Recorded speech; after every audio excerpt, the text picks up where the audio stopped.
ओम शांति। 11 दिसंबर 2025 गीत चला है, आने वाले कल की तुम तस्वीर हो। कैसा है कल? क्या फैसला होगा तुमको देख के? जी, कैसी तस्वीर हो तुम? जो आने वाला कल है, क्या है आने वाला कल? ब्रह्मा कुमारी से पूछी जाए है जी। हाँ, नई दुनिया। इस सृष्टि का विनाश होगा तो नई दुनिया प्रत्यक्ष होगी। आने वाला जो कल है, जिसके इतने गाने गए, कब से गाने गाते आ रहे हैं? 36 37 47 से ही मान लो। सोचो 40 वर्ष हो जाएंगे तो क्या हो जाना है? हमारी प्रैक्टिकल दुनिया 76 में आ जानी है। आई। फिर वहां से समझाया तुमको, अभी नहीं, जमदे जामदे नहीं होता क्या? कि तुम्हारी नई दुनिया भी जमदे जामदे नहीं होती है, और पुरानी दुनिया का विनाश भी कोई चुटकी बजाते से नहीं होता है। तो तुमने कब तक इंतजार की? 2000 तक एक भी तस्वीर अभी बन ही नहीं पाई। सोचो। हाँ, जो पूरी दुनिया को बताया था 21वीं सदी उज्जवल भविष्य, भगवान के पास एक भी ऐसी तस्वीर नहीं थी जो ठोक के बता सके ये है नई दुनिया। सोचो, तब जाके फिर एडवांस पार्टी का प्रैक्टिकल बहुत उम्मीद थी। तब तक बस हो गया काम। तब 18 में है, 18 में ऐसी सुंदर सुंदर मूर्तियां हैं जो क्या हो जाएंगी? प्रत्यक्ष हो जाएंगी, जिनकी तस्वीर देख के सबके सब ललायत हो उठेंगे, यही है नई दुनिया। ये तो कुछ को मालूम ही नहीं था कि वो इतनी अंडरग्राउंड होगी। वो तस्वीरें होंगी तो इतनी अंडरग्राउंड होंगी, उनको कोई देख भी ना सके। कैसे वो तस्वीरें तैयार हो रही हैं, किस आधार से उनको बनाया जा रहा है? तकदीर बना के लाई हैं वो तस्वीरें, हैं? बना के लाई हैं। क्या कहेंगे? क्या सिखाते हैं उनको? तदबीर सिखाते हैं। इसलिए मुरली में बाबा कहते हैं, तुम तदबीर से अपनी क्या बना रहे हो? तस्वीर बना रहे हो। ये पढ़ाई है जिससे तुम अपनी तस्वीर तैयार कर रहे हो।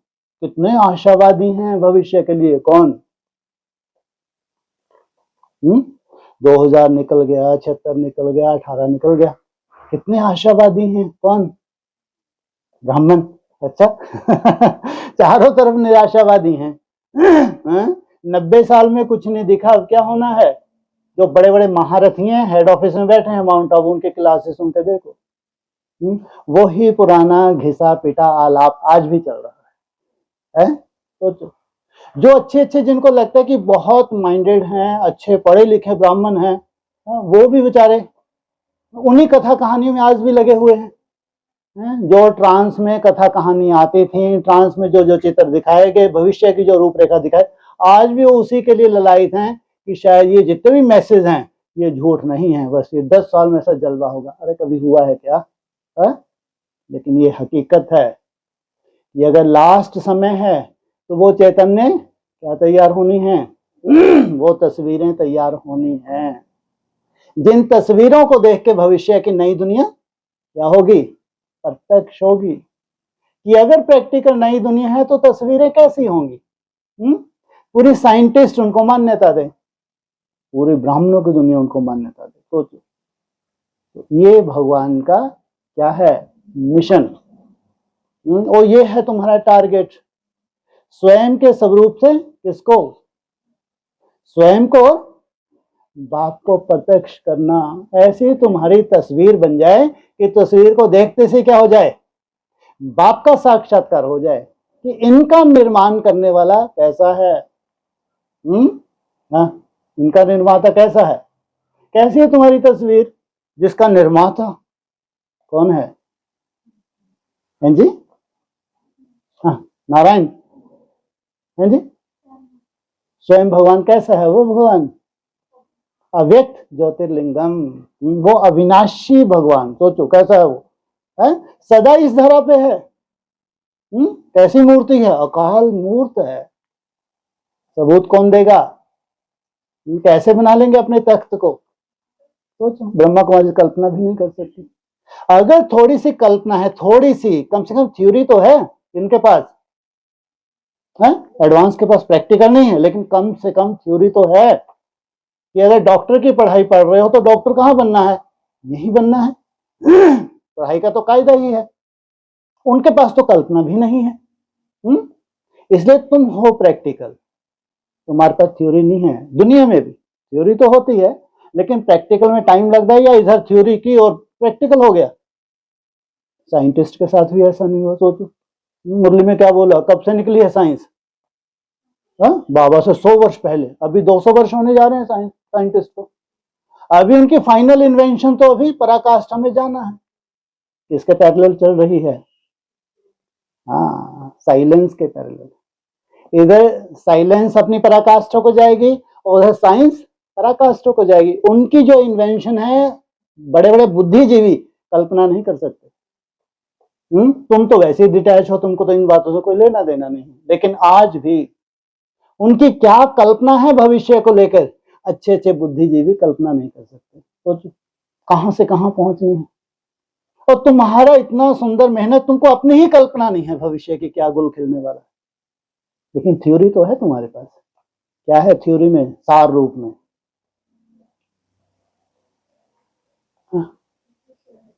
हाँ जी, हाँ, निसंकल्प थ्योरी का रिजल्ट क्या है? थ्योरी माना रिजल्ट, रिजल्ट प्रैक्टिकल निकले जो बात अलग, लेकिन थ्योरी में भी क्या है? सब कुछ होता नहीं होता सार रूप में, लेकिन वो प्रैक्टिकल नहीं है। तुम्हारी मुरली और अव्यक्तवाणी ये है थ्योरी, प्रैक्टिकल नहीं है।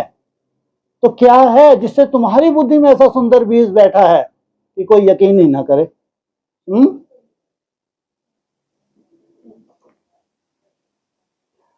सृष्टि की शुरुआत कहां से हुई है?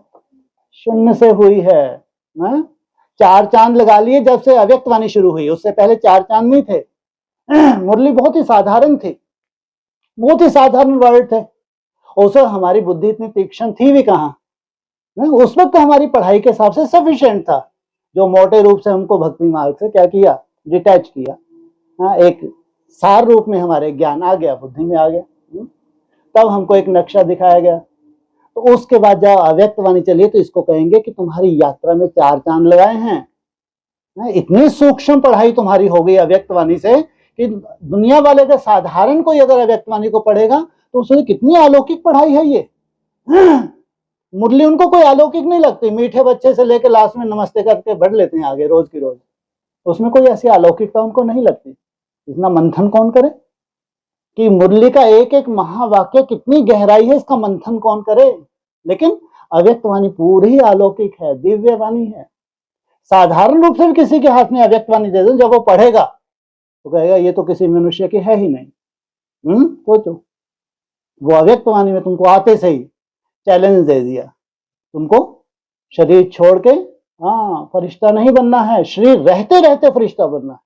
अरे कल्पना करके तो देखो, तुम्हारा शरीर भी रहे और तुम वो अव्यक्त दुनिया है, उस अव्यक्त दुनिया में पहुंच जाओ जहां की कल्पना भी नहीं है।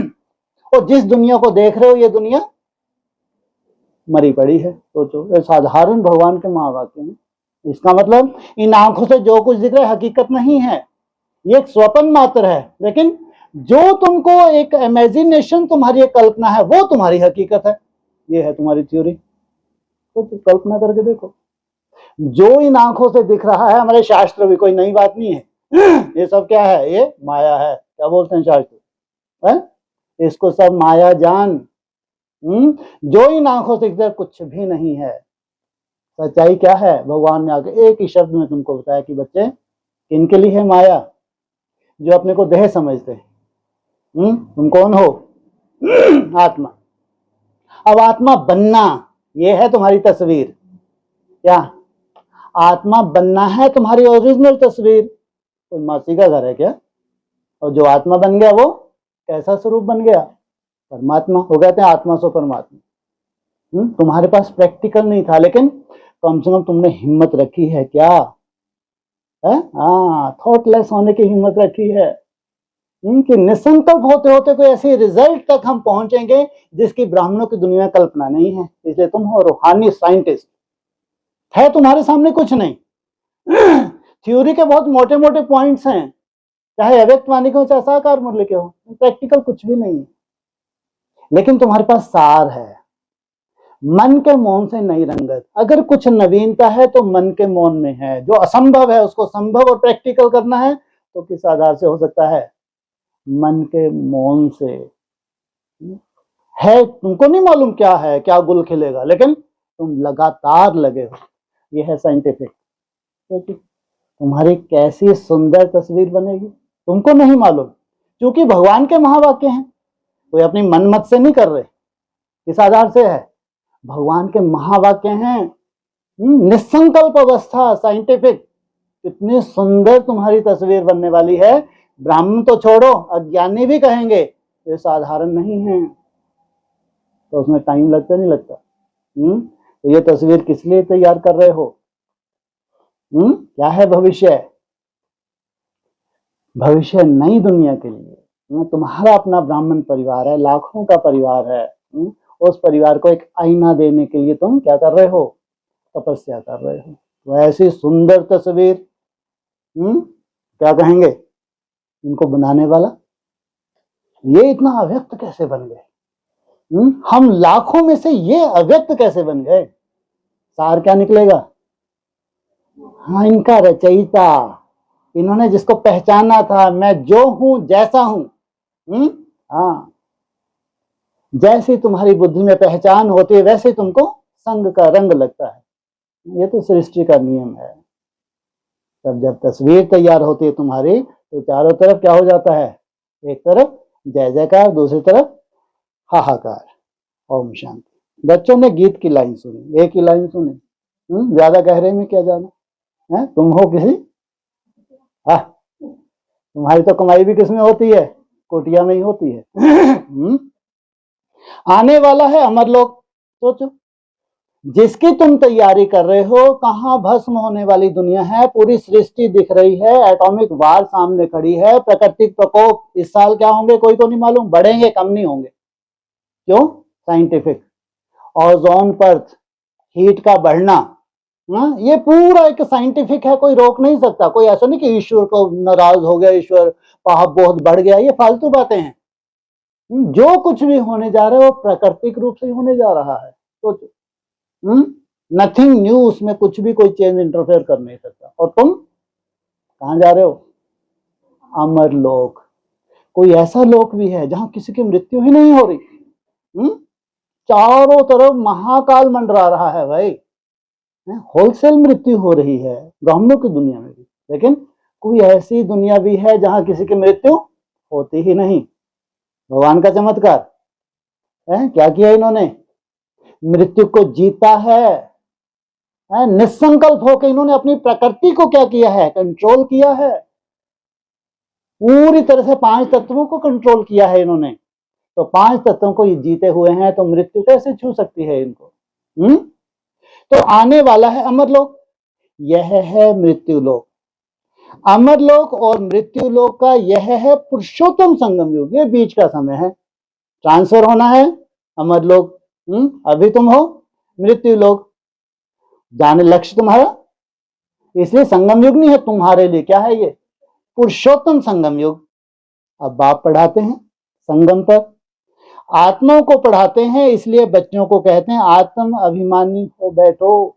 देहों को नहीं पढ़ाते। इनको पढ़ाते हैं? उनको बार बार प्रैक्टिस करा रहे हैं कि यही तुम्हारी फर्स्ट है, यही लास्ट है। कौन सी प्रैक्टिस? मैं शरीर नहीं हूं, मैं आत्मा हूं, यह निश्चय करना है। हमको बेहद का बाप पढ़ाते हैं।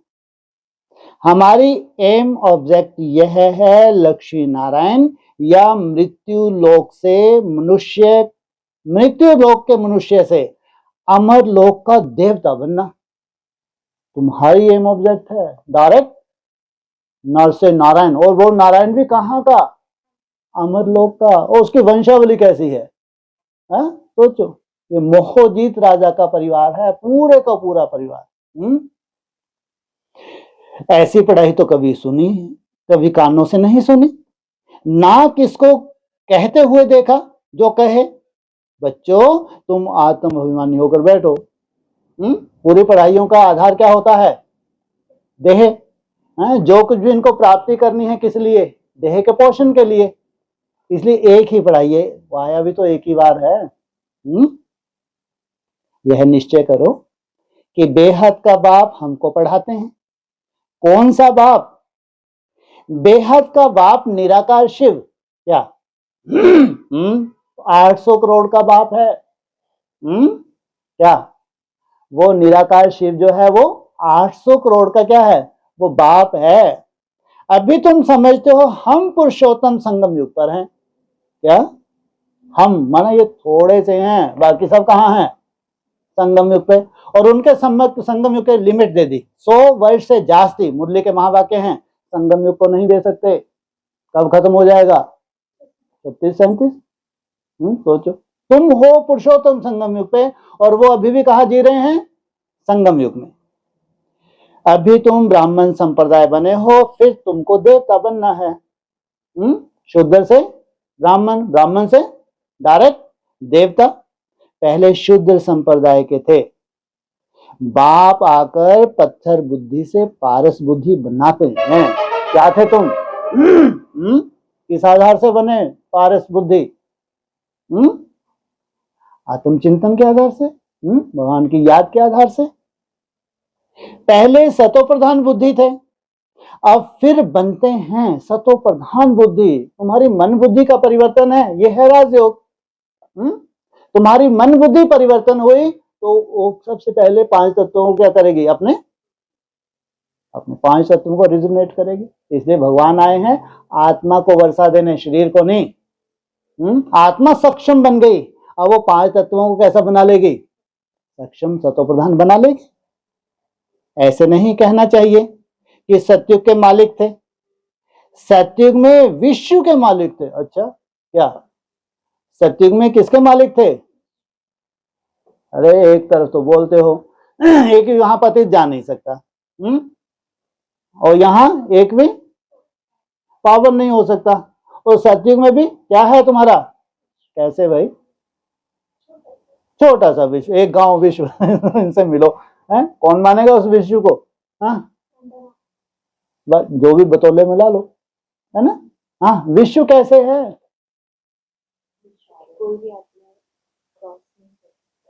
वो तो हो गई बेहद की बात हो गई। हद में भी तो होना चाहिए। और धर्म की आत्माएं जो तुम्हारे साथ पढ़ाई पढ़ती हैं, वो होंगे नहीं होंगे? उनके ग्रुप्स होंगे नहीं होंगे? इसलिए जो अलेक्जेंडर था उसके पूर्वज पहले थे नहीं थे? तो उस वक्त वो विश्व नहीं कहलाएगा क्या? मुख्य धर्मखंड कितने हैं? मुख्य इस्लामी धर्मखंड है, बौद्ध है, क्रिश्चियन है, ये होंगे। और यहीं से इनका शुरुआत भी होगी, तो उसको कहेंगे विश्व। तो फिर 84 जन्म ले सीढ़ी उतरते उतरते सतो प्रधान से सतो रजो तम में आए हैं। पहले सतो प्रधान थे तो पारस बुद्धि थे। क्या तुम जब सतो प्रधान थे तो कैसे थे? तो क्या जलवा दिखाया पारस बुद्धि ने? लोहे जैसी आत्मा को कैसा बना दिया? सोने जैसा। फिर आत्मा में खाद पड़ती है, मनुष्य समझते नहीं। बाप कहते हैं तुम कुछ नहीं जानते थे, ब्लाइंड फेथ था, सिवाय जानने के किसकी पूजा करना व याद करना, उसको ब्लाइंड फेथ कहा जाता है, अंधविश्वास। और अपने श्रेष्ठ धर्म श्रेष्ठ कर्म को भी भूल जाने से वह कर्म भ्रष्ट धर्म भ्रष्ट बन पड़े। कौन? वो श्रेष्ठ आत्माएं। कर्म से भी क्या हो गई? ना तो वैसी धारणाएं रही हैं, ना ही वैसे कर्म रहे हैं। भारतवासी इस समय दैवी धर्म से भी भ्रष्ट हैं। वाह क्या बात है, बताओ कोई एक बात है? क्या कहा? भारतवासी इस समय दैवी धर्म से भी भ्रष्ट हैं।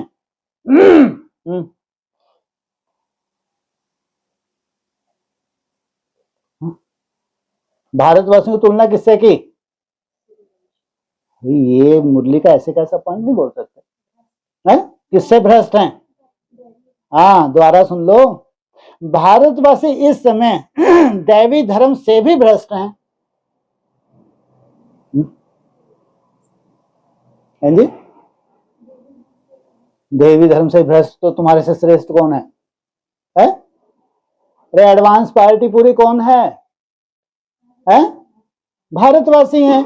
और दैवी धर्म कहाँ है बचा खुचा? ब्रह्मा कुमारी में, उनसे भी भ्रष्ट हैं। क्यों भारतवासियों ये दशा हो जाती है? तो वर्तमान समय भ्रष्ट श्रेष्ठ है? भ्रष्ट हैं। और उनसे श्रेष्ठ कौन है? विजयमाला श्रेष्ठ है। बाप समझाते हैं वास्तव में तुम हो प्रवृत्ति मार्ग वाले, तुम्हारी महिमा निराली। वही देवताएं जब अपवित्र बनते हैं तब देवी देवता कह नहीं सकते, इसलिए नाम बदल हिंदू धर्म रख दिया। हिंदू धर्म भी कोई साधारण बात नहीं है। किन्होंने नाम दिया? उनकी अपेक्षा हिंसा नहीं थी तुम्हारे पास। किस आधार से? प्योरिटी। अरे किस आधार से? अच्छा, तो तुम्हारी भक्ति कैसी थी? अव्यभिचारी भक्ति थी। वैसे इम्प्योर नहीं थे तुम जैसे उनके पास इम्प्योरिटी थी। तो उनकी अपेक्षा तो एक व्रता जब थे, एक से साथ बुद्धि लगाते थे, तो कौन सी भक्ति थी तुम्हारी? शिव की सतो प्रधान भक्ति थी। तो उन्होंने कौन सा नाम रख दिया? किन्होंने? मुसलमानों ने। ये हिंसा को दूर करने वाले उनकी अपेक्षा। इनके पास हिंसा नहीं है। जितनी हिंसा उन्होंने मचाई है वैसी हिंसा तुम्हारे पास थी ही नहीं। यह भी होता है ड्रामा प्लान अनुसार। सभी एक बाप को ही पुकारते हैं, हे पतित पावन हो। हिंदू हो, मुस्लिम, सिख, ईसाई, किसको पुकार रहे हैं? आगे क्या करो हमको? पावन बनाओ। वह एक ही गॉडफादर है जो जन्म मरण रहित है।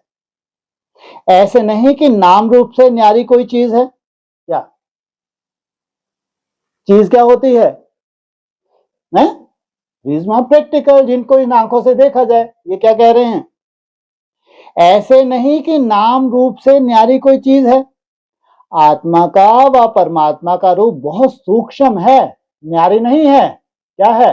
लेकिन वो सूक्ष्म है। और तुम महा मोटी बुद्धि, मोटी बुद्धि नहीं है, विशाल मोटी बुद्धि, जिसको स्टार व बिंदु कहते हैं।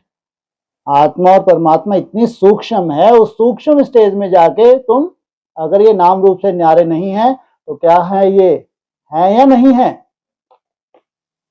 शिव की पूजा करते हैं, शरीर तो है नहीं किसका? तो क्या है वो? किस रूप में करते हैं?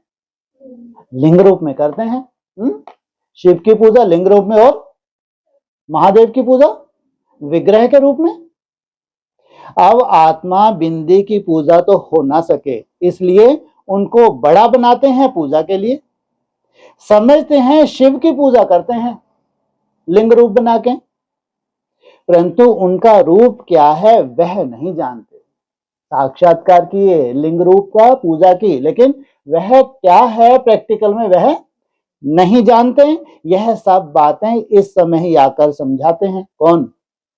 वो शिव आकर तुमको समझाते हैं। बाप कहते हैं तुम अपने जन्मों को नहीं जानते हो। 84 लाख योनियों का तो एक गपोड़ा लगा दिया है। अब बाप तुम बच्चों को बैठ समझाते हैं। अभी तुम ब्राह्मण बने हो, फिर देवता बनना है। ब्राह्मण अर्थात पवित्र। तुम ब्राह्मण बने हो, अभी क्या बनोगे प्रैक्टिकल? देवता। कलयुगी मनुष्य हैं शूद्र। तुम ब्राह्मणों की एम ऑब्जेक्ट है मनुष्य से देवता बनना। भले ही उनका मंथन है, मनन चिंतन है, तो वो क्या है? कर्मों में कोई परिवर्तन नहीं है, तो उनको कहेंगे शूद्र। तो तुम्हारे लिए तुम ब्राह्मणों की एम ऑब्जेक्ट है मनुष्य से देवता बनना। कैसा शरीर हो जाए तुम्हारा? जिसकी पूजा हो। यह मृत्यु लोक पतित दुनिया है। नई दुनिया वह थी जहां यह देवी देवताएं राज्य करते थे। एक ही इनका राज्य था। यह सारे विश्व के मालिक थे।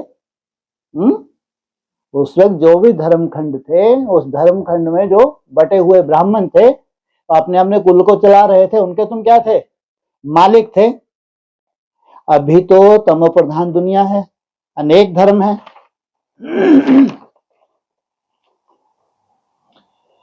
देवी देवता धर्म प्राय लोप हो गया है। देवी देवताओं का राज्य कब था, कितना समय चला, यह वर्ल्ड की हिस्ट्री ज्योग्राफी कोई भी नहीं जानते। तो उन्होंने क्या कर, सबसे वंडरफुल जो तुम्हारी दुनिया थी उसके लिए क्या कह दिया, लाखों वर्ष। सोचो, इतनी वंडरफुल दुनिया थी, आज भी खुदाई में निकल रहे हैं इतने एडवांस शहर। सोचो 5000 वर्ष पहले ऐसा कौन सा डार्क पीरियड आया है बीच में, वो सभ्यता ही क्या हो गई, लुप्त हो गई। सोचो आप, देवी देवताओं का राज्य कब था, कितना समय चला, यह वर्ल्ड की हिस्ट्री ज्योग्राफी कोई नहीं जानते। तो क्या कह दिया उन्होंने, लाखों वर्ष। बाप ही आकर तुमको समझाते हैं, यह है गॉड फादरली वर्ल्ड यूनिवर्सिटी, जिसका एम ऑब्जेक्ट है अमर लोक का देवता बनना। कई बार अंडरलाइन कर लो, क्या है,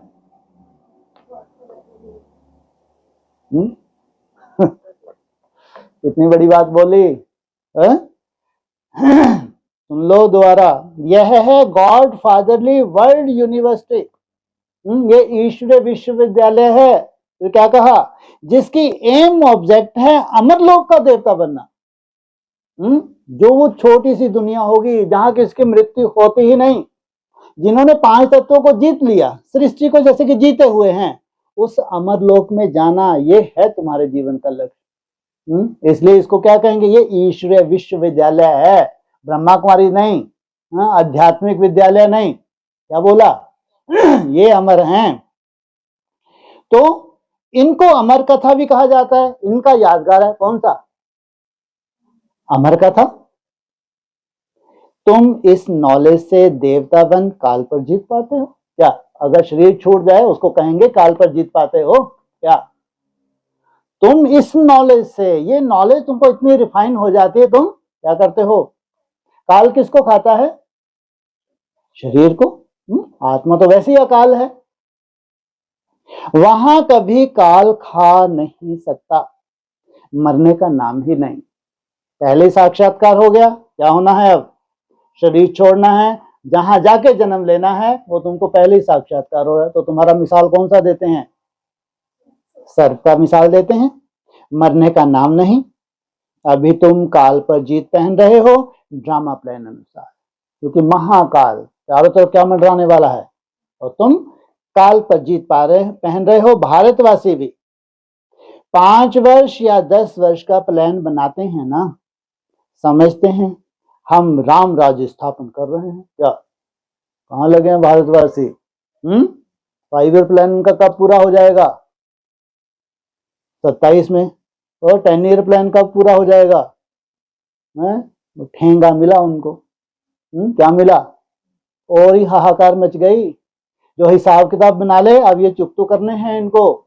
जो दम्भ कर भरते हैं कि हम भारतवासी हैं, अब इनको हिसाब किताब चुप तो करने हैं। तो 5 ईयर प्लान बनाया तो, 10 ईयर प्लान बनाया हो तो, लेकिन रिजल्ट क्या निकली, समझते हैं हम राम राज्य स्थापन कर रहे हैं। कौन सा पॉइंट इनकी बुद्धि में है, राम राज्य स्थापन कर रहे हैं। बाबा ने क्या बोला था, किसकी भविष्यवाणी बताई थी, नास्त्रेडम की भविष्यवाणी थी। कब से, अरे कब से रामराज की शुरुआत हो जाएगी, 26-27 का बोला था। सोचो, यही उनकी बुद्धि में है।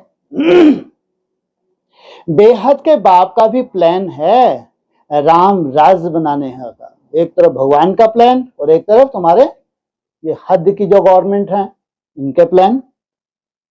वह तो सब है मनुष्य, वो जो प्लान बना रहे हैं उनका अपनी तरह का मनन चिंतन है, कोई भगवान का थोड़ी है।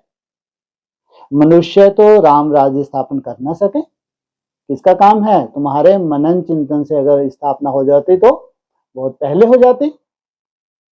राम राज्य कहा ही जाता है सत्य को, जितनी भी आत्मा है सबके अंदर क्या है, सत्यता, एक भी असत्य आत्मा नहीं है। इन बातों को कोई जानते नहीं है। मनुष्य कितनी भक्ति करते हैं, जिस्मानी यात्राएं करते हैं। दिन अर्थात सतयुग त्रेता में इन देवताओं का राज्य था। फिर रात में भक्ति मार्ग शुरू होता है।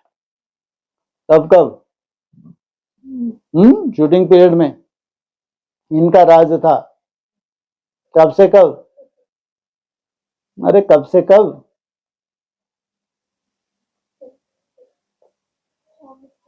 24 से 31।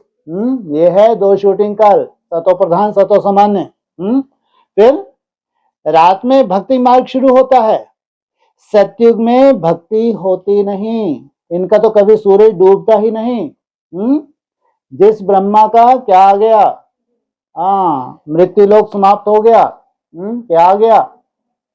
सनराइज हो गया। तो ये अब 2500 वर्ष तक है, ऐसा नहीं कि अब डाउनफॉल में जाना है। ज्ञान भक्ति वैराग्य यह बाप समझाते हैं क्या? पहले ज्ञान समझ, फिर चौथी अवस्था में तुम्हारी दुर्गति, और फिर इस आधार से हिसाब किताब आएगा ही आएगा। ज्ञान के आधार से समझ नहीं आ पाई तो इसमें भगवान का दोष है क्या है? लेकिन अब इस आधार से आना तो है वैराग, लेकिन ज्ञानी तो आत्मा मुझे अति प्रिय है, उनके लिए सब्जेक्ट थी। तो ज्ञान भक्ति वैराग यह बाप समझाते हैं। वैराग्य 2 प्रकार का है। एक है हठ योगी निवृत्ति मार्ग वालों का, वह घर बार छोड़ जंगल में चले जाते हैं, इनको कच्छू नहीं मिलने वाला, ठेंगा मिलता है इनको। ये यथार्थ है क्या है? यथार्थ वैराग क्या है? क्या है ज्ञान का आधार है? अरे तुम मन बुद्धि से डिटैच होते हो, हो वहीं पे, लेकिन मन बुद्धि कहाँ है? मेरा तो एक बाप दूसरा ना कोई, यह है तुम्हारा यथार्थ वैराग। अब तुमको तो बेहद का बाप संन्यास करना, अब तुमको तो बेहद का संन्यास करना है, सारे मृत्यु लोक का। तो जिसकी देह ही नहीं बची तो उसके लिए कोई देहधारी बचा? इसमें क्या आ गया? सारा मृत्यु लोक, कोई इच्छाएं नहीं बची, कोई साधन कोई सुविधाएं, सब क्या हो गए? स्वाहा। बाप कहते हैं यह सारी दुनिया भस्मीभूत होने वाली है। ड्रामा को बहुत अच्छी रीति समझना है। ये ड्रामा कैसे घूम रहा है, कैसे भी सतोप्रधान अवस्था में जा रहा है, इसको क्या करना है? अच्छी रीति समझना है। जू मिसल टिक टिक होती रहती है। कैसा घूम रहा है ये? कैसी है स्पीड है? और तुम भी तो साथ साथ कदम के कदम रख रहे हो ना, तो कैसा है ये? जू मिसल टिक टिक। क्या है ये टिक टिक? जी, क्या seating by seating, second by second, क्या है ये सेकंड बाय सेकंड? आगे बढ़ रहा है, तुम नहीं आगे बढ़ रही है? कैसे आगे बढ़ रही हो? टिक टिक टिक। जितने सेकंड जितने मिनट तुम टिक टिक करती हो, निसंकल्प होती हो, उतने ही सेकंड तुम क्या बढ़ रही हो? आगे बढ़ रही हो। सोचो, जितने सेकंड उतने सेकंड तुम आगे बढ़ रही हो, जितने मिनट उतने मिनट आगे बढ़ रही हो, और जितने घंटे तुमने मेहनत की है इस टिक टिक की, सोचो, ये है तुम्हारी यथार्थ तपस्या। जो कुछ होता है फिर कल्प 5000 वर्ष के बाद हूबहू रिपीट होगा। सबसे बड़ी खुशखबरी तुम्हारे लिए खास, बाकी के लिए आम। इसको बहुत अच्छी रीति समझकर बेहद का संन्यास करना है। आम और खास का रहस्य समझ के क्या करना है? बहुत अच्छी रीति बेहद का संन्यास करना है। समझो, कोई विलायत जाते हैं, कहेंगे वहां हम यह नॉलेज पढ़ सकते हैं। बाप कहते हैं हाँ, कहाँ भी बैठ तुम पढ़ सकते हो, लेकिन कहाँ? भारत का वायुमंडल, कहाँ विदेश का वायुमंडल। तो मेहनत ज्यादा लगेगी कम लगेगी? अगर भारतवासियों से कम मेहनत है तो फिर सेक लगेगा नहीं लगेगा है? नहीं तो बाबा क्या कहते हैं, 7 रोज का कोर्स किया, कहीं भी बैठ के क्या करो? बाप को याद करो। लेकिन उस वायुमंडल में तुम प्रभावित ना हो तो कम से कम भारतवासियों को तो फॉलो करना पड़े। क्या विशेषता है बड़ी से बड़ी भारतवासियों की? कौन सी वेला कभी मिस नहीं करते? अमृत वेला। जैसे जैसे भारतवासी विशेष मेहनत कर रहे हैं, फिर तो तुम वहां रह के अपनी क्या कर सकते हो? सेफ्टी कर सकते हो। तो बाप कहते हैं हाँ, कहां भी बैठ तुम पढ़ सकते हो। क्या? कहां भी बैठ तुम पढ़ सकते हो। मुश्किलात किस में जाती है? पढ़ाई में या याद में? इसमें पहले 7 रोज का कोर्स लेना पड़ता है। उनसे तो अच्छे हो, क्या तुम 7 रोज कोर्स में क्या निश्चय बुद्धि बन गए तुम? भगवान आया हुआ है, सृष्टि में विनाश होने वाला है, नई दुनिया आने वाली है, तो बहुत सहज है। आत्मा को सिर्फ यह समझना होता है, हम सतोप्रधान विश्व के मालिक थे, तब सतोप्रधान थे, अब तमोप्रधान बन गए हैं। 84 जन्मों में बिल्कुल ही वर्थ नॉट ए पेनी बन गए, कौड़ी तुल्य बन गए। अब फिर हम पाउंड कैसे बने? अब कलयुग है, फिर जरूर सतयुग होना है। बाप कितना सिंपल समझाते हैं, 7 दिन का कोर्स समझना है। क्या तुम्हारा बेहद का कोर्स, उनका हद का कोर्स क्या है? 7 दिन का कोर्स समझना है। कैसे हम सतोप्रधान से तमोप्रधान बने हैं, तो उस कोर्स में क्या बुद्धि में बैठेगा? कैसे हम ये बुद्धि में बैठेगा? हाँ, वापिस हमको सतोप्रधान बनना है, किस आधार से बनना है, ये तुम्हारी बुद्धि में बैठेगा। काम चिता पर बैठ तमोप्रधान बने हैं, और फिर ज्ञान चिता पर बैठ सतोप्रधान बनना है।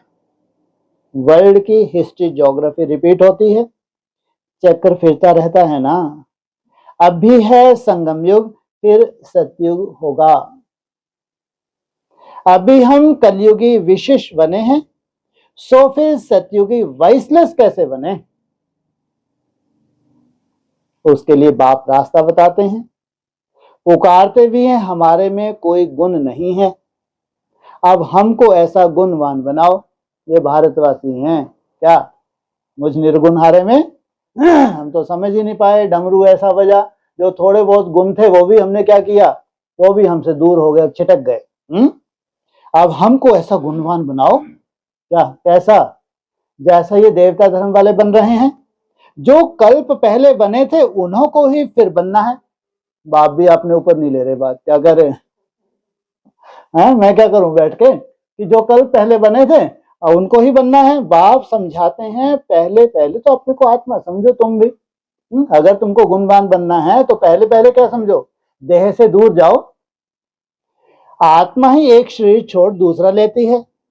अभी तुमको देही अभिमानी बनना है, और कोई घुटी नहीं है। कौन सी है? देही अभिमानी। अभी तुम्हें देही अभिमानी बनने की शिक्षा मिलती है, ऐसे नहीं तुम सदैव देही अभिमानी रहेंगे। कौन रहा सदैव देही अभिमानी? हाँ, वो अव्यक्त ज्योतिर्लिंग तुम्हारा बाप जो सदा इस धरा पे है, वो सदैव देही अभिमानी है। कुछ दिन पहले मुरली में आया था, तुम नहीं। तुमको तो क्या ट्रेनिंग कहाँ होती है तुम्हारी? हाँ, संगम युग जब वो पुरुषोत्तम बनने का युग होता है, तब क्या बनते हो? देही अभिमानी नहीं। सतयुग में तो नाम शरीर के रहते हैं। लक्ष्मी नारायण के नाम पर ही सारी कारोबार चलती है। अच्छा, कैसे? सारी कारोबार किनके नाम पे चली? लक्ष्मी नारायण के। कैसे भाई? राजगद्दी चलेगी। पीछे कौन सा चित्र लगा रखा है? विष्णु का चित्र लगा रखा है, माना ये इन्हीं की वंशावली है। इन्हीं का अपना कुल है, दूसरे कुल नहीं। तुम विश्व के मालिक बने हो तो वो उनके कुल अलग अलग हैं। क्या है? सबके अपने अपने कुल हैं, लेकिन इनकी वंशावली, इनका अपना कुल है। तो लक्ष्मी नारायण के नाम पर ही सारी कारोबार चलती है। इसलिए जब तुम त्रेता युग में भी जाते हो तो तुम्हारा क्या नहीं चेंज होता? कुल चेंज नहीं होता। अभी यह है संगम युग, जबकि बाप समझाते हैं तुम अशरीरी आए थे, फिर अशरीरी बन वापस जाना है। यह है थ्योरी। तुमको जाना है वापस, तो वो प्रैक्टिस है, दिन रात की प्रैक्टिस है। अपने को आत्मा समझ बाप को याद करो, यह है रूहानी यात्रा। वो थी जिस्मानी यात्रा है, रूह क्या है? मन बुद्धि। आत्मा अपने रूहानी बाप को याद करती है। बाप को याद करने से ही पाप भस्म हो जाएंगे। क्या हो रहा है उससे? या से तुम्हारी मन बुद्धि धीरे धीरे डिटैच हो रही है। किससे? देह से। तो उसमें क्या है? सूक्ष्म रूप में तुम्हारे जो पिछले हिसाब था, जिसकी वजह से आत्मा परवश हो रही है, अब ये धीरे धीरे परवश नहीं हो रही, तो क्या कहेंगे, जैसे कि पाप भस्म हो रहे हैं, बाप को याद करने से ही पाप भस्म हो जाएंगे। इनको योग अग्नि कहा जाता है।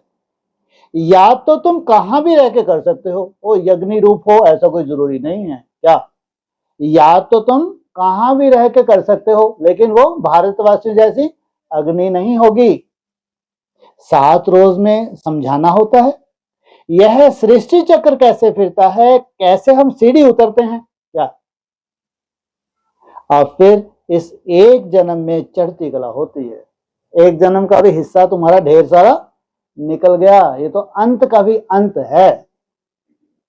अब फिर इस एक जन्म में चढ़ती कला होती है। विलायत में बच्चे रहते हैं, वहां भी मुरली जाती है। यह स्कूल है ना, वास्तव में है गॉड फादरली यूनिवर्सिटी। गीता का ही राजयोग है। परंतु श्री कृष्ण को भगवान नहीं कहा जाता। ब्रह्मा विष्णु शंकर को भी देवता कहा जाता है। अभी तुम पुरुषार्थ कर फिर 100 देवता बनते हो। कल पहले भी तुम बने थे, अब फिर 100 तुम बनते हो। प्रजापिता ब्रह्मा भी जरूर यहां होगा ना, प्रजापिता तो मनुष्य है ना, प्रजा जरूर यहां ही रची जाती है। हम सो का अर्थ बाप ने बहुत सहज रीति समझाया है। हम सो हम। भक्ति मार्ग में तो कह देते हैं हम आत्मा सो परमात्मा, इसलिए परमात्मा को सर्वव्यापी कह देते हैं। बाप कहते हैं सब में व्याप्त है आत्मा, परमात्मा नहीं। मैं कैसे व्यापक हो जाऊंगा, होऊंगा? तुम मुझे बुलाते ही हो, हे पतित पावन आओ, हमको पावन बनाओ। निराकार आत्माएं सब आकर अपना अपना रथ लेती हैं। हर एक अकाल मूर्त आत्मा का तख्त है। यह आत्मा क्या है, अकाल है। लेकिन जहां ये मूर्ति कैसे बना लेती हैं अपने तख्त को, हाँ, किसको फॉलो करती हैं, अपने बाप को फॉलो करती हैं। तो हर एक अकाल मूर्त आत्मा का तख्त है यह। तख्त कहो अथवा रथ कहो, बाप को तो रथ है नहीं, वह निराकार ही गाया जाता है। कौन? वो शिव जो है वो सदा ही निराकार है, ना सूक्ष्म शरीर है ना स्थूल शरीर है। निराकार खुद रथ में बैठ, निराकार खुद रथ में जब बैठे तब बोल सके। तुम जब बैक जर्नी करोगे तो तुम बिंदी से तुमको कुछ चाहिए या बिंदी रूप से चाहिए। तो रथ बिगर पतितों को पावन कैसे बनाएंगे, रास्ता कैसे बतावे? बाप कहते हैं मैं निराकार आकर इनका लोन लेता हूं। टेम्परेरी लोन लिया है। इनको भाग्यशाली रथ कहा जाता है। बाप ही सृष्टि के आदि मध्य अंत का राज बताए। तुम बच्चों को त्रिकालदर्शी बनाते हैं। क्या कैसे हो त्रिकालदर्शी, किस आधार से? क्या क्या जान लिया तुमने? सृष्टि का आदि मध्य अंत बन गए त्रिकालदर्शी, है जी। तीनों लोगों को तुमने जान लिया, बन गए त्रिकालदर्शी। आदि मध्य अंत को जान लिया। क्या है तुम्हारा भविष्य, प्रैक्टिकल क्या होगा? त्रिकालदर्शी का मतलब क्या होता है? हाँ, भविष्य पूरा दिखे तुमको, पूरा 5000 वर्ष का भविष्य तुमको दिखे। इवन अगर ये चक्कर लंबे समय से चलता आया है, जिसको बाबा ने तुम्हारा खारिज कर दिया, तुमने क्वेश्चन उठाया कौन सा? हाँ, ये बाबा ये कब से शुरू हुआ, तो खारिज करके क्या बोल दिया है, तुमको इन बातों में नहीं जाना, ये अनादि है। अरे भैया, हमारे में प्रश्न ही क्यों उठा? कुछ तो रहस्य होना चाहिए। वो बच्चा बुद्धि थे, उनको हटा दिया, तुम्हारे काम का नहीं है। लेकिन इन सब के उत्तर होने चाहिए, तब कहेंगे तुम क्या बने, त्रिकालदर्शी बने। और कोई मनुष्य यह नॉलेज जान नहीं सकते, भले कितना मनन चिंतन करते रहे, कवर ही खो देंगे। क्या यह त्रिकालदर्शी बन ना सके? इस समय सब नास्तिक है, कहते हैं हमको भगवान मिला है, लेकिन वास्तविकता क्या है? बाप आकर आस्तिक बनाते हैं। रचयिता रचना का राज बाप ने तुमको बताया है। क्या किस आधार से आस्तिक बने हो? रचयिता को जाना, बस इतना ही। रचना को भी जाना, कैसी रचना? फर्स्ट क्लास रचना। हाँ, कैसी है रचना? अभोक्ता रचना। कैसी है रचना? इसका यादगार कौन सा है अमृतसर में? हाँ, अकाल तख्त इसका यादगार है, क्योंकि इसका रचयिता अकाल मूर्त है। अब तुम्हारे सिवाय और कोई समझा ना सके, तुम ही इस ज्ञान से फिर यह इतना ऊंच पद पाते हो। यह ज्ञान सिर्फ अभी ही तुम ब्राह्मणों को मिलता है। ब्राह्मण अर्थात पवित्र। बाप संगम युग पर ही आकर यह ज्ञान देते हैं। सदगति देने वाला एक ही बाप है। मनुष्य मनुष्य को सदगति दे ना सके। वह सब गुरु हैं भक्ति मार्ग के। सोल प्रवेश करती है और गुरु जी क्या करते हैं? भगवान बन के। तो क्या बाबा ने क्या कहा? वो कायदा नहीं है। सब गुरु है भक्ति मार्ग के। सदगुरु एक ही है। क्या है ये? गुरु नहीं है। क्या है ये? है सच्चा गुरु है। क्या देता है? सदगति देता है। सदगति किसको कहते हैं? गति किसको कहते हैं? हाँ, गति होती है आत्मा की, सदगति होती है शरीर के साथ। उनको कहा जाता है वाह सतगुरु वाह। कितना सुंदर वर्षा दिया आपने, है? और उन्होंने तो भाई ढोल मंजीरे लेके क्या करते रहे, है? वाह गुरु, है? वाह सतगुरु वाह। इनको पाठशाला भी कहा जाता है। एम ऑब्जेक्ट नर से नारायण बनने की है, क्या प्रिंस बनने की नहीं। क्या है तुम? डायरेक्ट नर से नारायण, नारी से लक्ष्मी। वह सब है भक्ति मार्ग की कथाएं। गीता से भी कोई प्राप्ति नहीं होती। कितनी भी पढ़ें, रोज मुरली सुने सुनाएं, अव्यक्तवाणी सुने सुनाएं, कुछ भी उनको प्राप्ति होने वाली है नहीं। बाप कहते हैं मैं तुम बच्चों को सन्मुख आकर पढ़ाता हूं, जिससे तुम यह पद पाते हो। कौन सा है? डायरेक्ट नर से नारायण, नारी से लक्ष्मी। इसमें मुख्य है पवित्र बनने की बात। बाप की याद में रहना है। इसी में ही माया विघन डालती है। सबसे बड़े विघन किसमें है? ज्ञान सुनने सुनाने में नहीं, किसमें? याद में विघन डालती है। बाप तुमको याद कर, तुम बाप को याद करते हो अपना वर्षा पाने के लिए। यह नॉलेज सब बच्चों के पास जाती है। कभी भी मुरली मिस ना हो।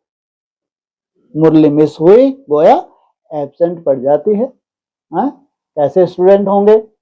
106 डिग्री बुखार है तो भी मुरली मिस नहीं करते। ये हैं 16,000 आत्माएं। मुरली से कहां भी बैठे रिफ्रेश होते रहेंगे। विदेश में बैठे हैं, अगर तुम मिस नहीं करते तो वहीं क्या हो जाओगे? रिफ्रेश हो जाओगे मुरली के आधार से। बाकी क्या बचा है अभी? याद अलग है, ये तो रिफ्रेशमेंट है। 3 मास क्या करते हो? रिफ्रेशमेंट। तो 3 मास एकदम बर्फ में जाम हो जाते हो। तो श्रीमत पर चलना पड़े। बाहर में जाते हैं तो बाप समझाते हैं पवित्र जरूर बनना है, वैष्णव होकर रहना है। वैष्णव कुल है, वैष्णव होकर रहना है। वैष्णव भी 2 प्रकार के होते हैं। वैष्णव बल्लभाचारी भी होते हैं, परंतु विकार में जाते हैं। क्या? जो बल्लभाचारी हैं वो भी क्या हैं? वैष्णव हैं, लेकिन लौकिक दुनिया में वो विकार में जाते हैं। तो वैष्णव ब्रह्मा कुमारी आश्रम में भी है नहीं है?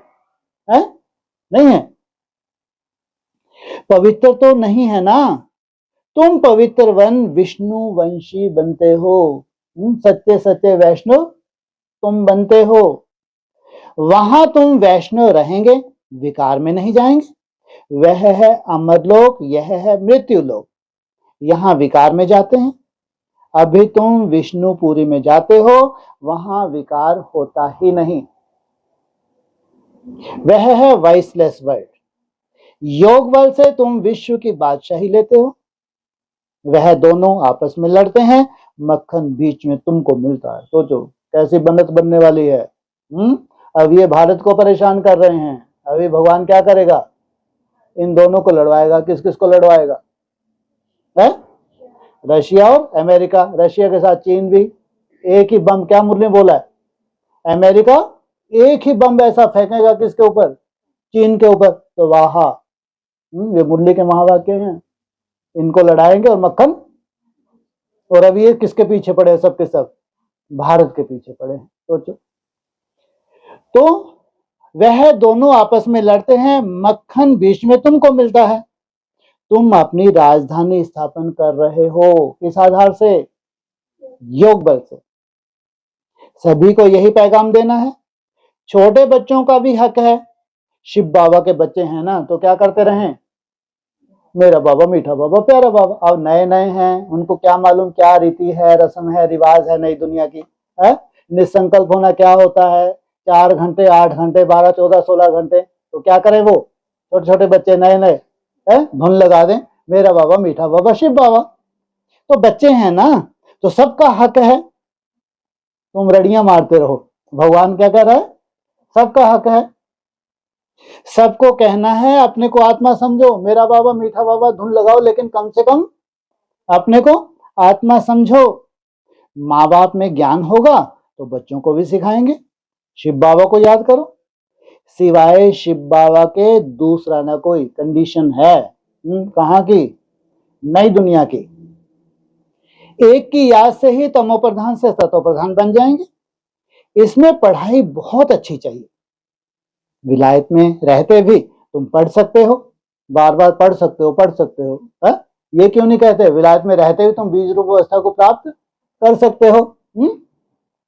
इसमें किताब आदि कुछ भी नहीं चाहिए, कहां भी बैठे तुम पढ़ सकते हो, बुद्धि से याद कर सकते हो। क्या कोशिश करो तो पढ़ाई के साथ साथ बुद्धि से याद कर सकते हो। यह पढ़ाई इतनी सहज है। योग अथवा याद से बल मिलता है, पढ़ाई में कोई बल नहीं है, समझ है, लेकिन बल किसमें है? तुम अभी विश्व के मालिक बन रहे हो, बाप राजयोग सिखाकर पावन बनाते हैं, वह है हठ योग, यह है राजयोग। इसमें परहेज बहुत अच्छी रीति चाहिए। क्या तुम्हारे राजयोग में परहेज, कौन सी परहेज चाहिए? अन्न ही दोष है, थोड़ा सा और आगे बढ़े तो अग्नि ही दोष है। तो कौन आएगा तुम्हारी दुनिया में? तुम ही बैठे रहना बस। एक तो वैसे कोई नहीं देखता तुम्हारी तरफ है, दूसरे ऐसे ऐसे बड़े बड़े तुमने क्या लाद रखे हैं अपने ऊपर, कानून कायदे है। सोचो, इसलिए मुरली में तो बोल दिया, जब जब नई दुनिया स्थापन होगी तो कानून कायदे क्या होते जाएंगे, और ही कड़क होते जाएंगे। इन लक्ष्मी नारायण जैसा संपूर्ण संपन्न बनना है ना, है? इतने कड़े कानून कायदे किस लिए हैं? ऐसा बनना है। खान पान की भी परहेज चाहिए। और दूसरी बात, बाप को याद करना है तो जन्म जन्मांतर के पाप कट जाएंगे। इसको कहा जाता है सहज राजयोग। राजाई प्राप्त करने के लिए अगर राजाई ना ली तो गरीब बन जाएंगे। पढ़ी तो राजयोग की पढ़ाई है, और तुमने पूरी रूलिंग और कंट्रोलिंग पावर धारण नहीं की है, तो फिर वहां गरीब भी होंगे तो अमीर भी होंगे, लेकिन क्या नहीं है, दुख है, शांति नहीं है। श्रीमत पर पूरा चलने से श्रेष्ठ बनेंगे, भ्रष्ट से श्रेष्ठ बनना है। किनको? ऊपर क्या बोला था, भारतवासियों को। उसके लिए बाप को याद करना है। कल्प पहले भी तुमने ही यह ज्ञान लिया था जो फिर अब लेते हो। सतयुग में और कोई राज्य नहीं था, उसको कहा जाता है सुखधाम। तुम्हारी ही तूती बोलती थी तो सब तुमको क्या करते थे, सल्यूट करते थे। और फिर सिक्का कब से शुरू हुआ है? हाँ, जब जाके फिर त्रेता युग आया, वहां से राम का सिक्का चलना शुरू हुआ, लेकिन ऊपर तो कोई सिक्के की बात ही नहीं थी। अभी यह है दुखधाम, जहां से हम आत्माएं आई हैं, वह है शांति धाम। शिव बाबा को वंडर लगता है दुनिया में मनुष्य क्या क्या करते हैं। बच्चे कम पैदा हो उसके लिए कितना माथा मारते रहते हैं, समझते नहीं। यह तो बाप का ही काम है, इसको कंट्रोल करना, बर्थ कंट्रोल करना। बाप झट एक धर्म की स्थापना कर बाकी सब धर्मों का विनाश करा देते हैं एक धक से। होगी बर्थ कंट्रोल है, गवर्नमेंट लगे रही 5 ईयर प्लान, फलाने प्लान, क्या हो, पॉपुलेशन कम हो ताकि हमारे यहाँ थोड़ा सा सुख शांति हो जाए। भगवान ने एक ही चुटकी बजाई, क्या कर दिया है, धक से पॉपुलेशन कंट्रोल। वो लोग कितनी दवाइयां आदि निकालते हैं पैदाइश कम करने के लिए, बाप के पास तो एक ही दवाई है, एक धर्म की स्थापना होनी है और बर्थ कंट्रोल। वह समय आएगा, सब कहेंगे यह तो पवित्र बन रहे हैं। क्या सबसे बड़ा योगदान किनका है? इनका है। फिर दवाई आदि की भी क्या दरकार? तुमको बाबा ने ऐसी दवाई दी है मन मनाभव की, जिससे तुम 21 जन्म के लिए पवित्र बन जाते हो। अच्छा, मीठे मीठे सकीले बच्चों प्रति माता पिता बाप दादा का याद प्यार, गुड मॉर्निंग। रूहानी बाप की रूहानी बच्चों का नमस्ते, रूहानी बच्चों की रूहानी बाप दादा को ओम। हाँ जी, हाँ जी, है कुछ 5 मिनट हैं। निन्नी छुट्टी, बोलो बोलो कुछ हो तो। हाँ जी, ये कल क्लास में पॉइंट आई थी ना कि इच्छा है मात्रम अविद्या। हाँ जी, हाँ, तो इच्छा मात्रम अविद्या होने के लिए जो तपस्या लग रही है वो तो कर रहे हैं, हाँ, लेकिन साथ में फिर ये कि मैं तृप्त आत्मा हूँ, संतुष्ट हूँ, ऐसा करना, ऐसे सोमान में टिकने से और अच्छी बात है। वैसे ये प्रयोग करते भी हैं दुनिया में, है ना। वो मन का जब गहरा बहुत चिंतन करते ना कंटिन्यू, उसका भी प्रभाव पड़ता है। उस कुछ समय के लिए जब वो चिंतन करते हैं ना, उस चिंतन के आधार से तुम्हारे में एक बल आता है। मैं तृप्त आत्मा हूँ, ये जैसे स्वयमान का अभ्यास क्यों कराया गया? ये बाकी है ये भक्ति मार्ग, है ना, लेकिन इसका भी यूज है। लेकिन इससे नहीं कोई स्टेज मिलने वाली, असली स्टेज तुम्हारी बीज रूप अवस्था से मिलनी है। जो इच्छा मात्रा अविद्या की अगर बात आती है, वो है योग बल की बात। क्योंकि मन अब तुम्हारा इतना पावरफुल हो गया कि इच्छा उठ ही नहीं रही। लेकिन जब उठ नहीं रही वो तो एक निश्चित समय होगा, उससे पहले ये हमारी रेस है ना। तुमने इच्छाओं को कंट्रोल करने के लिए जो तुमने मेहनत की है, ये तुम्हारी रेस है। इसलिए हम नंबरवार हो गए। जब बीज रूप अवस्था में चले गए तब तो सभी इच्छाएं कंट्रोल हो गई ना, वहां तो कोई रेस नहीं बची। लेकिन उससे पहले जो इच्छाएं हमको अपनी तरफ आकर्षित करती खींचती थी, है ना। इच्छा, इसका मतलब ये नहीं है कि तुमको एक डाइट नहीं देनी है। तुमको तो बहुत सुंदर डाइट, कोई भी हो, कितना भी गरीब हो, गांव में वो 2-4 बेले लगा लौकी रोज खाता रहे, उससे अच्छा तो कोई हो ही नहीं सकता। सोचो, माना इस शरीर को शुद्ध करने के लिए प्रकृति से जो मिल रहा है वो है मुख्य। तो उसमें सोचो कितनी बड़ी इसने तपस्या की है। इच्छाएं होती हैं, नहीं होती? इच्छाएं होती हैं, स्वाभाविक होती हैं, लेकिन इसने अपना टारगेट बना लिया कि अभी समय अंतिम समय है। अंतिम समय तो मेरे को शरीर को बहुत सुंदर बनाना है, कि अगर ये शरीर ही नहीं है तो तपस्या कैसे करेंगे? ये बातें नई दुनिया के लिए हैं, दुनिया और दुनिया के लिए नहीं। उनको तो ब्रह्मा भोजन खाने हैं और कहाँ जाना है? ब्रह्मा भोजन खाना है और हॉस्पिटल में जाना है, और हॉस्पिटल बढ़ते जाएंगे, तो उसमें कोई दिक्कत नहीं, वो अपनी जगह ठीक है। लेकिन तुम्हारा एक अलग टारगेट है, ध्यान रखना। तुम्हारा टारगेट छोटा नहीं है। ठीक है, हमने तो जन्म जन्मांतर हमने भी तो इच्छाओं को भोगा है ना, नहीं भोगा? जन्म जन्मांतर होगा है। लेकिन लास्ट जन्म में आके जबकि भगवान देख रहा है कि ये दुनिया अंतिम दुनिया है, लास्ट समय है, तब जाके भगवान तुमको महामंत्र देते हैं। तो उसका मतलब ये नहीं कि तुमको खान पान छुड़वा देते हैं, तुम भूखे रहो, ऐसा तो नहीं बोलते, है ना। लेकिन चेंज करके जितनी सूक्ष्म स्टेज में तुमको जाना है, उस सूक्ष्म स्टेज के लिए तुम्हारी परिभाषा चेंज होगी। मन बुद्धि की सूक्ष्मता चाहिए ना। ऐसे सिंपली याद क्या ब्राह्मण नहीं करते हैं क्या? अमृत वेला उठते हैं, याद करते हैं, पवित्र रहते हैं, वहां कोई सूक्ष्मता वाली बात नहीं है। ध्यान रखना, कहीं भी नहीं है, हो ना सके। जितनी सूक्ष्मता में तुमको जाना है वैसी तुम्हारे पास धारणाएं हैं, इसलिए वो धारणाएं इतनी आसान नहीं है। इच्छाओं को कंट्रोल करना कोई मासी का घर नहीं है, बहुत बड़ा चैलेंज है। क्योंकि जब एक निश्चित स्टेज पे तुम जाओगे तब तो स्वतः ही डिटैच हो गए। जब धरने से डिटैच हो गए तो अब इच्छा मात्र में अविद्या। लेकिन उससे पहले तुमको मदद मिलती है, जितना जितना इच्छाओं को कंट्रोल करते हो उतना उतना तुमको याद में मदद मिलती है। ऐसे भक्ति मार्ग में तो होता है। व्रत क्यों रखते हैं?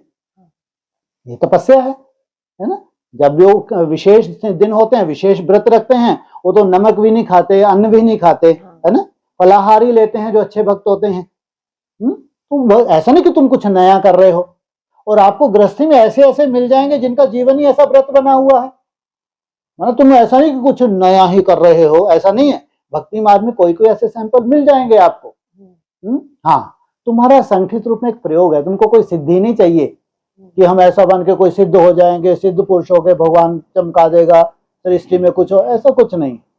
अपनी शारीरिक शुद्धि के लिए, शरीर को सतो प्रधान बनाने के तुम्हारे लिए अन्न ही दोष है। इसलिए साइंस भी मानती है, चाहे मिर्ची हो चाहे मसाले हो, कहीं ना कहीं ये व्याधि उत्पन्न करते हैं। ये तुम नहीं खा रहे हो, तुमको खाएगा आगे चल के।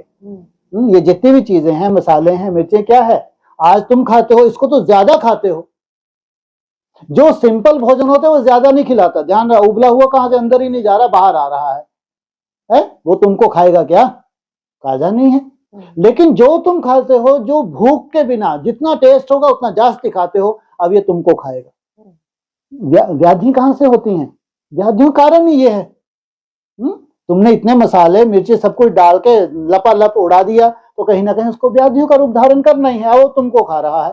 नहीं तो तुम्हारी डाइट तो इतनी कम थी, जब तुमको समझ आ जाती है।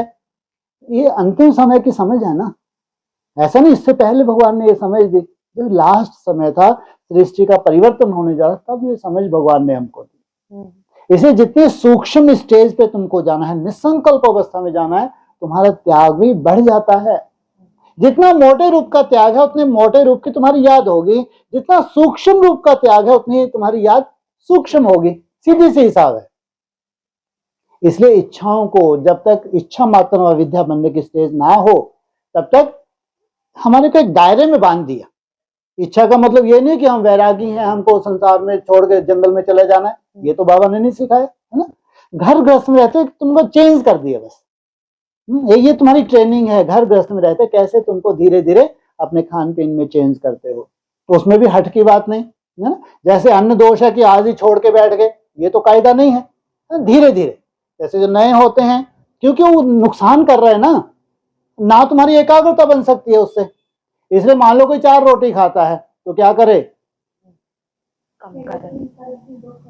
हाँ, 2 ही करवा दो, सब्जी बढ़ा दे, है ना। रोटी कम कर दे, सब्जी बढ़ाते हैं, और धीरे धीरे 2-4 महीने में उसको आदत पड़ जाएगी। फिर धीरे धीरे उसको त्याग के सब्जी को सोचो। ये व्याधियों का कारण था, अन्न दोष हो रहा था। तो अपने लिए किया या भगवान के लिए एहसान कर दिया तुमने, है? और तुम्हारी दुनिया समझ आ गई कि यार सलाद तो दुनिया खाती है, अपन तो गरीब हैं, 2-4 बेले लगा ली अपन ने, हैं? गपागप टमाटर छील छील के उड़ाओ, ककड़ी छील छील के उड़ाओ, नहीं तो सस्ती होती है लौकी, एवरग्रीन, है? तो ये तुमको समझ आ गई कि कैसे ये दवाई है। प्रकृति से जो भी तुमको मिल रहा है ये दवाई है, समझ आ गई। लेकिन इच्छाएं, तृप्ति, इच्छा तुमको अच्छा बनने नहीं देती, जबकि अपने लिए करना है तुमको, किसी के लिए नहीं करना। इसलिए त्याग तो है, त्याग ही तपस्या है। जितना तुम त्याग करते हो अपने लिए कर रहे हो, और तुम अपने लिए इतनी सुंदर एक दुनिया का निर्माण कर लेते हो, अपनी भी सेफ्टी करते हो, अपने लौकिक परिवार की सेफ्टी करते हो, दूसरा अलौकिक परिवार की भी सेफ्टी करते हो। क्योंकि संगठन से ही सेफ्टी है, बिना संगठन के सेफ्टी नहीं है। चाहे लौकिक है चाहे अलौकिक है, सबकी एक वृत्ति, एक संकल्प, एक सी चाल, एक से बोल, तब जाके राजधानी स्थापन होती है। हट की बात नहीं। जब नई दुनिया है कि कुछ नया सामने आता है, तो धीरे धीरे, वो भी एक सिस्टम है। हाँ, जो ब्राह्मण है मोस्टली वो लहसुन प्याज तो खाते नहीं है, कोई खाता होगा? वो तो नई दुनिया का कायदा ही नहीं है। और एडवांस में अगर चलता है तो और सिंप्लिसिटी आ जाती है। खिचड़ी तो उनको विरासत में मिल जाती है, तो बहुत अच्छा भोजन है। अब तुम्हारी दुनिया में फिर ये मसाले जो है, तामसी बताया है साकार मुरली में, तो इससे दूर होने के लिए एकदम ऐसे नहीं कि जम दे आज ही तुमने सब कुछ कर डाला, लेकिन लक्ष्य होना चाहिए। धीरे धीरे इनसे दूर जाना, क्योंकि मेरे को क्या करना है, सबसे पहले चाहिए मेरी हेल्थ चाहिए। अगर शरीर ही नहीं है तो तुम क्या करोगे भैया, कैसे तपस्या करोगे, है ना। एक लक्ष्य होना चाहिए, और लक्ष्य में फिर इच्छाओं को त्याग करना धीरे धीरे। फिर जो तुम्हारा लक्ष्य जितना बड़ा हो, उतना बड़ा तुम्हारा प्राप्ति होती है।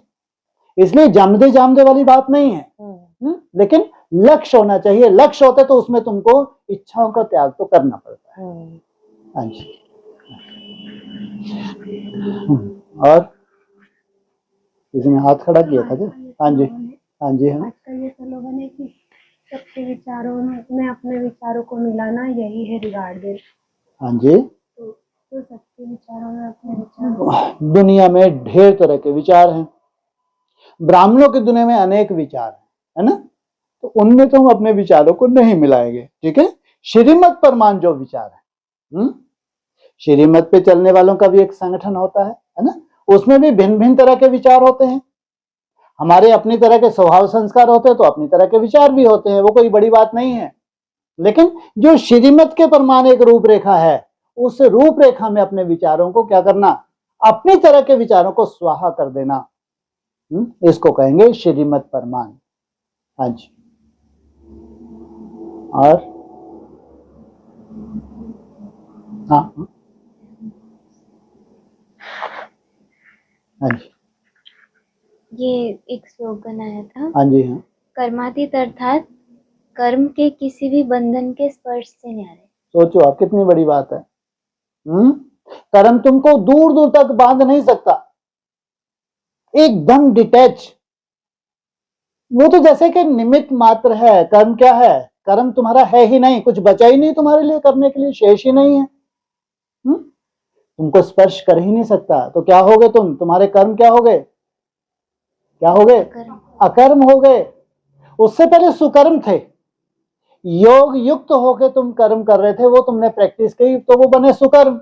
जितने सुकर्म हो गए उतनी आत्मिक स्मृति तुम्हारी बढ़ी। लेकिन जब आत्मनिष्ठ हो गए, अब तुमको कोई भी कर्म का फल क्या नहीं कर सकता। हाँ, अब ये कर्म तुम्हारे अकर्म हो गए, कोई प्रभाव नहीं है।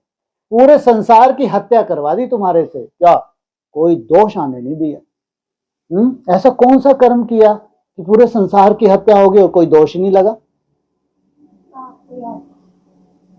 बाप को याज्ञिक किस स्वरूप में, कैसा, हाँ, उस बीज रूप अवस्था की पराकाष्ठा, उस निसंकल्प अवस्था की पराकाष्ठा। डेट भी फिक्स है, सोचो क्यों, 30 नवंबर भी तो फिक्स थी है? क्या था 30 नवंबर 2019, 50 वर्ष पूरे हुए थे। पूरे विश्व को प्रभावित होना था, पूरे विश्व को।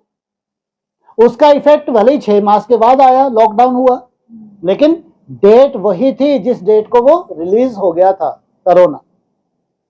मार्च में तो चारों तरफ विश्व में धीरे धीरे लॉकडाउन होना शुरू हो गया। डेट ध्यान रखो, सोचो कितना गहरा कनेक्शन है।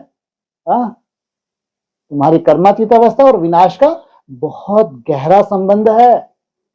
तारीख भी फिक्स है, कौन इंतजार कर रहे हैं।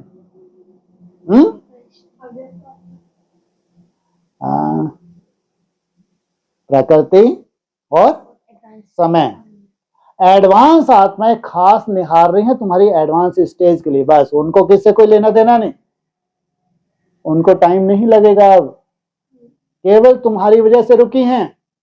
तुम्हारी एडवांस स्टेज हो गई, अब नहीं कुछ। अब ये एडवांस पार्टी जो है, अव्यक्त आत्मा जो है, ये अपना चारों तरफ अपना जलवा दिखाएंगी।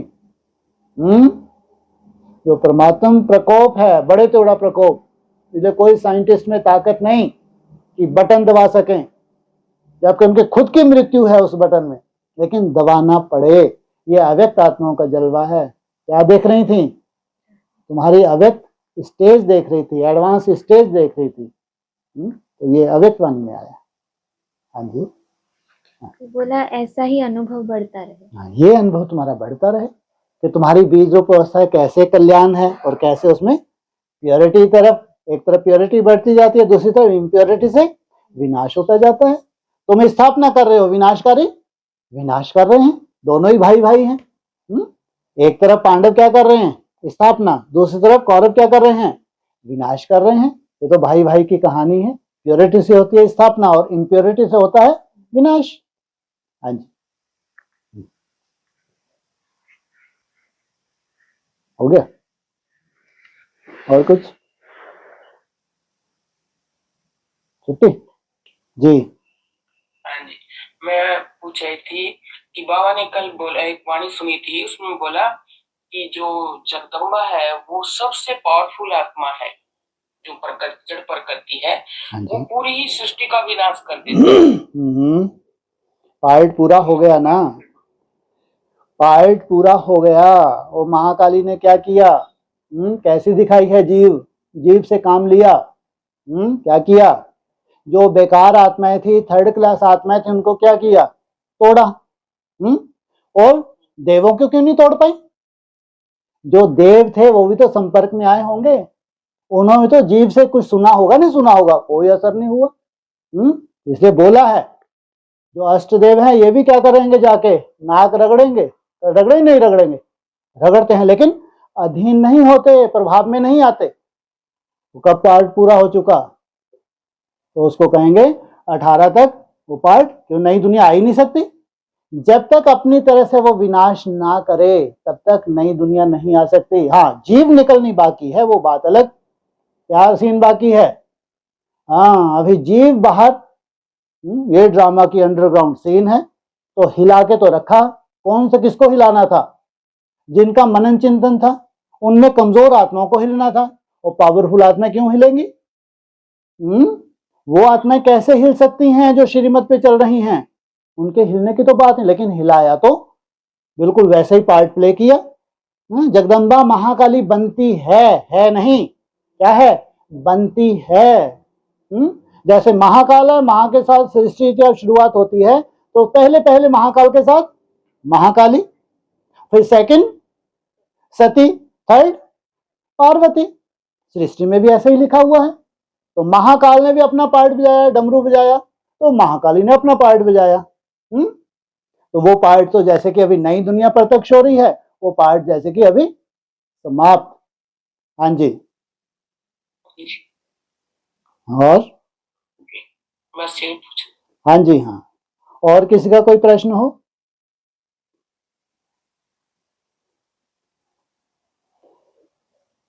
भाई साहब जी,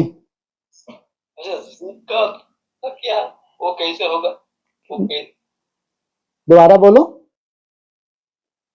वो जीव बोला ना, जीव का बाकी है, वो कैसे होगा? जीव का? अरे जीव से क्या किया जाता है? अरे जीव, जब महाकाली की जीव दिखाई है, वो तो कब निकली? हाँ, जिसको महत्वता देनी थी महत्वता नहीं दी। उस जीव से क्या किया? उस जीव से जो बोल निकले हैं, वो बोल निकले हैं, उससे क्या हुआ? विनाश हुआ। तो जब विनाश हुआ तो उसके बाद फिर देवताओं में हाहाकार मच गई। अरे ऐसा लग रहा है ऐसे जो पार्ट चल रहा है इससे तो ये सृष्टि बचेगी ही नहीं। असुरों को तो विनाश कर दिया था, अब बैरी किनकी थी? तो उन्होंने पहले अष्टदेवों को भेजा होगा। अगर ये निपट गए तो समझो सब निपट गए, अगर ये बचे तो समझो बचे, है ना? असुरों का विनाश हो चुका था।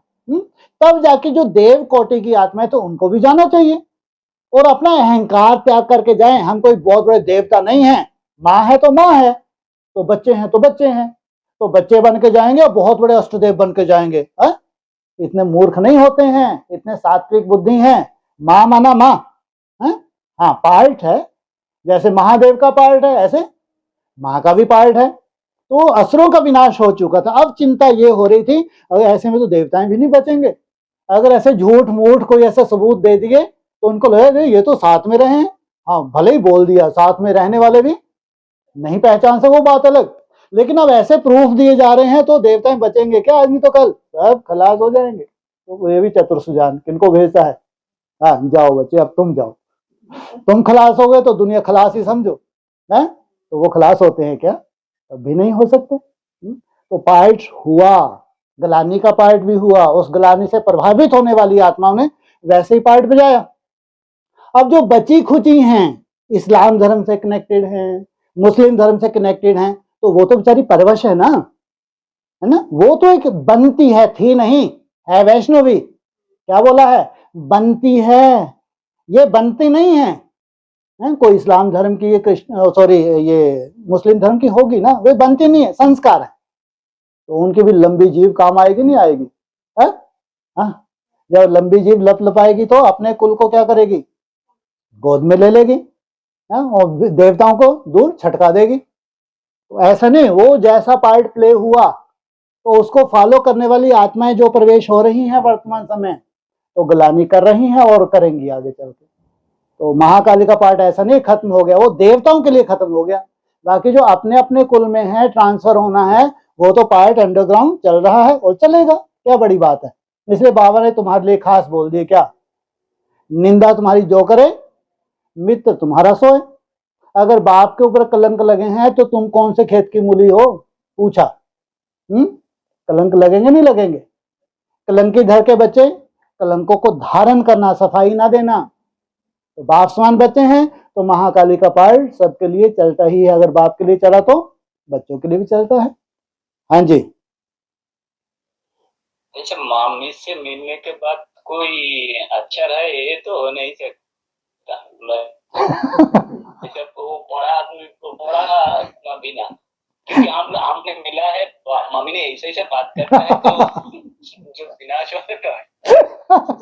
ये देखो सीधा सीधा सबूत है बेचारे, मिलने गए तो ऐसा वंडरफुल पार्ट बजाया तो थोड़ी देर सिट्टी विट्टी गोल कर दी। क्योंकि हकीकत है, ये बहुत बड़ा पेपर है, इसलिए बजाती है माना बनी है, वो बनाया गया है उसको। और जो देवताएं गए हैं नाक रगड़ने के लिए वो तैयारी करके गए हैं, है? क्या नहीं होना हमको। हाँ, हमारे लिए दोनों बराबर हैं भाई। चाहे हमारा महाकाल हो बड़े से बड़ा डमरूबाज, वो हमारा बाप, चाहे हमारी माँ हो हमारे के, तो दोनों क्या हैं, समान है हमारे लिए। वो रिगार्ड देते हैं। तो जब माँ ऐसा चूंचा करेगी तो स्वीकार कर लेंगे सर झुका के, बाद में धीरे से फिर अपना तीर छोड़ेंगे नहीं छोड़ेंगे, लेकिन मखमल से कैसा मारेंगे अपना तीर। जो सच्चाई तुम्हारे पास है तुम भी बोलोगे, लेकिन रिगार्ड नहीं जा सकता, ध्यान रखना, कायदा नहीं है। लेकिन पार्ट तो वंडरफुल है, कोई सामने जाके तो बैठ जाए। कोई माइका लाली होगा, अगर बच के राम राम करता बाहर आ जाए तो कोई रावण रावण करते ही बाहर निकलेगा। हाँ, चैलेंज है। अगर कोई वहां घुस गया, हाँ, रावण रावण जपटाएगा। राम राम करते गया था, ऐसे सबूत मन घड़त मिल जाएंगे उसको, रावण रावण जपते आ रहा है। और जाओ महाकाली के मंदिर में, है? अरे तेल बिखरा हुआ है, सटक जाओगे। कितना बाप ने समझाया, इस काबिल नहीं हो तुम जाके समझाओ, है? तुम्हारी क्या औकात है भाई, तुम जाके समझाओ। कोई हस्त देव हो क्या, इतनी प्योरिटी की पावर है, सटक जाओगे। तो सटक जाते हैं और राम राम जपते गए और रावण राम जपते वापिस आ गए। तो ये गति हुई है ब्राह्मणों की। हाँ जी। और हाँ जी, आज एक अनुभव हुआ है भाई साहब, सेवा करते करते भाई साहब बिंदी लगाना कितना टाइम टिक सकते हैं हम? गुड। तो भाई साहब 2 घंटे हमने सेवा करते रहे। गुड। तो भाई साहब 10 मिनट 10 सेकंड 15 सेकंड से ज्यादा नहीं होता था। Very fine. सेकंड भी हाँ जी, जाता है भाई साहब। बहुत सुंदर है। कर्म करते करते, ये हवा है, हवा जैसे हवा स्वतः ही क्या करेगी, है? हवा को तुम कंट्रोल करो स्वतः ही, वो उसका फिक्स है। आप करके देखना, अगर 12-15 सेकंड है तो 12-15 सेकंड के बाद वो हवा है उसको खिसक जाना है। कितना ही बांधने की कोशिश करो, कोई बांध के तो दिखाए। लेकिन अभ्यास है, ये बहुत भाग्यशाली हैं जिनको ये मालूम पड़ रहा है कि 5-10 सेकंड बहुत होते हैं इस हवा को बांधने के लिए। इसको खिसकना ही है, लेकिन अभ्यास नहीं छोड़ते तो वो भी अनुभव होगा कि 1 मिनट जब भी संकल्प करेंगे तो 1 मिनट होगा, जब भी संकल्प करेंगे। इन्होंने क्या नहीं किया, छोड़ा नहीं अभ्यास को। 1 मिनट भी होगा तो फिर 2-3 मिनट भी होगा सहज, 5 मिनट भी होगा तो 10 मिनट भी होगा सहज। जब भी याद आएगा उस अवस्था में टिक जाएंगे, जब भी, चाहे कर्म करते हुए क्यों ना हो, सोचो। लेकिन अभ्यास, इसको कहेंगे अनुभवी आत्मा। हाँ जी, बहुत सुंदर अनुभव है। हाँ जी। और अच्छा, वो उसी टाइम जो हमारा रिंकी बहन ने क्लास कर रही थी तब एक बात आई थी। हाँ तो जी, सेवा का टाइम, याद के टाइम सेवा याद नहीं आना चाहिए, और याद के टाइम तो आज ही जो संकल्प आ रहा था वो सेवा के ही आ रहा था। ठीक है, लेकिन वो सेवा देखें, वो सेवा ईश्वरीय सेवा है, लेकिन मेन टारगेट तुम्हारा क्या है वहां पे, सेवा करते करते भी स्व स्थिति में रहना। तुम बैलेंस बनाने के लिए सेवा कर रहे हो, तुम एक ट्रेनिंग में हो, तुम्हारी सेवा भी क्या है, ट्रेनिंग है, कि सेवा भी ना छूटे और याद भी बनी रहे। इसलिए अव्यक्त वाणी बहुत सुंदर पॉइंट बोला है एक, जो प्यादे होते हैं वो सेवा ही सेवा, सेवा ही सेवा, सेवा ही सेवा। घुड़सवार के लिए बोला है याद और सेवा का बैलेंस, माना सेवा भी है तो याद की भी है, लेकिन महारथियों के लिए बोला है पहले याद फिर सेवा, घुड़सवारों के लिए पहले सेवा फिर याद, और प्यादों के लिए सेवा ही सेवा, सेवा ही सेवा। अव्यक्तवाणी का पॉइंट है। सोचो, जो महारथी हैं वो वैल्यू किसको देते हैं? याद को, फिर सेवा। घुड़सवार हैं पहले सेवा फिर याद, जो प्यादे हैं सेवा ही सेवा, सेवा ही सेवा। ये अव्यक्तवाणी का पॉइंट है। इसलिए हमारी ये ट्रेनिंग है, योग भी हो तो कर्म भी हो, उसका बैलेंस, ये तुम्हारी कर्मातीत अवस्था का आवाहन करता है। सोचो, कल्पना करो, जब कोई कर्म करते हुए इतनी मेहनत कर रहा है, आगे चल के जब छूट के उसको चांस मिलेगा अंडरग्राउंड होने का, तो कितनी सुंदर सफलता पावेगा।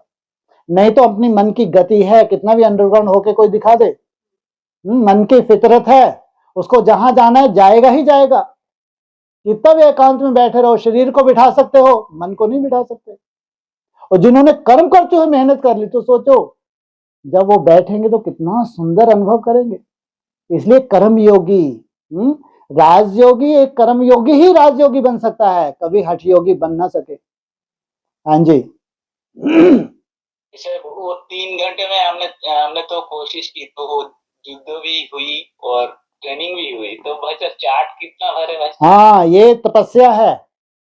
अगर आपने अक्सर अटेंशन दिया और बीच बीच में आपको मेहनत तो लगेगी, तो इसको कम से कम कितना देना चाहिए? कम से कम।